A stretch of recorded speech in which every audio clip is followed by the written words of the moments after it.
Okay, let's just be real for a second. There is a special kind of dread that comes with even the simplest home repairs, isn't there? That little voice in your head that says, you're going to mess this up, or even worse, you're going to hurt yourself. Well, today, we are diving headfirst into a story that just perfectly captures that feeling. And I promise, we'll come out the other side knowing exactly how to handle one of the most common and apparently dangerous household tasks. Comedian Ali Saddiq just nails this feeling, right? This idea that if you can't fix things around the house, you're somehow letting everybody down. It's not just about a broken gadget, it's about respect. And this feeling, it creates what Ali calls the unhandy man's burden. It's this constant, nagging pressure to prove you can handle it, even when deep down you know you probably can't. Look, it's a feeling we've all had. We've all been there, just staring at a simple problem, feeling the weight of everybody's expectations. You either face the potential ridicule of your family for trying and failing, or you end up spending $135 for a guy to come and pull a little red rope on your garage door. The stakes feel surprisingly high for something so small. Okay, so this is where it all leads. And Ali's story about the air filter. And trust me, it's the perfect cautionary tale. It starts with just a simple observation and then escalates very quickly into a full-blown medical event. And that right there, that's the trigger. His family's complete and total lack of faith in his abilities. He is told straight up, don't touch it. The professional, Raul, is coming. But pride is a powerful thing. So, of course, as soon as the house is empty, the tool belt comes on. So he gets up there and he discovers this isn't some simple little filter hatch. It opens sideways. And when it swings at him, his trained fighter instincts just kick in and he punches it.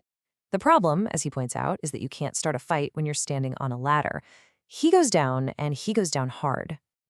So, next thing he knows, his family's back and they find him. He tries to play it cool, but the glassy eyes and the bleeding ear kind of give him away. The final diagnosis, though, comes when his wife asks the million-dollar question. Why is there a ladder in my kitchen? The evidence is undeniable. Okay, look, Ali's story is hilarious, no doubt. But it really brings up a serious point, right? This is a simple task that absolutely nobody should be getting injured doing. So let's break down how to do it right, starting with why it's so important in the first place.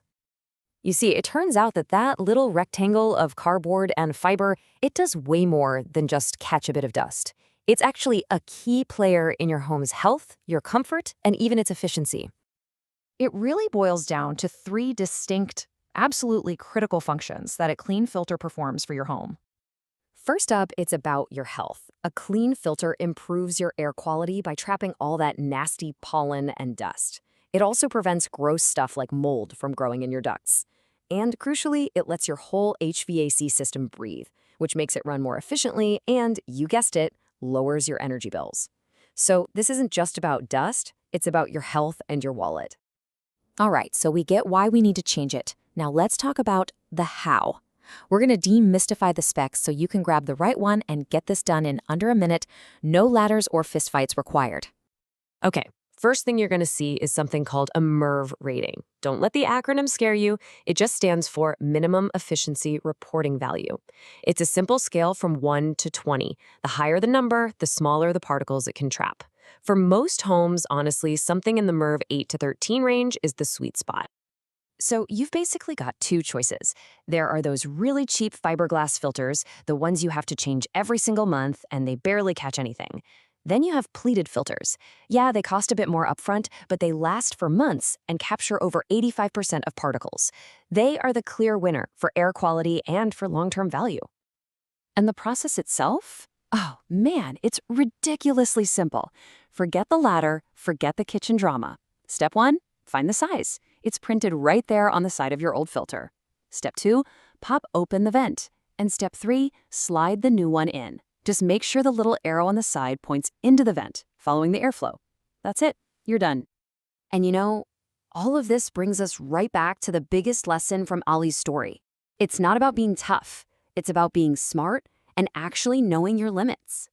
He just puts it perfectly, doesn't he? When you're not handy, you've already accepted it. Calling for help isn't failure. It's just an admission that you value your time and, your brain's safety more than your pride. You've submitted, and you're ready to pay an expert to do it right. And here's the cool part. Calling for backup today doesn't even mean you have to call a person anymore. For something like this, it can be as simple as signing up for a subscription service. They send the exact right filter to your door exactly when you need it. It takes all the guesswork and remembering out of the equation. So that leaves us with one final thought. And I want you to really think about this. We all have that one little thing nagging at us, that leaky faucet, that flickering light, or yeah, that dirty air filter. So what's the task in your life that's just waiting for a smart, simple solution so you can avoid putting a ladder in your kitchen?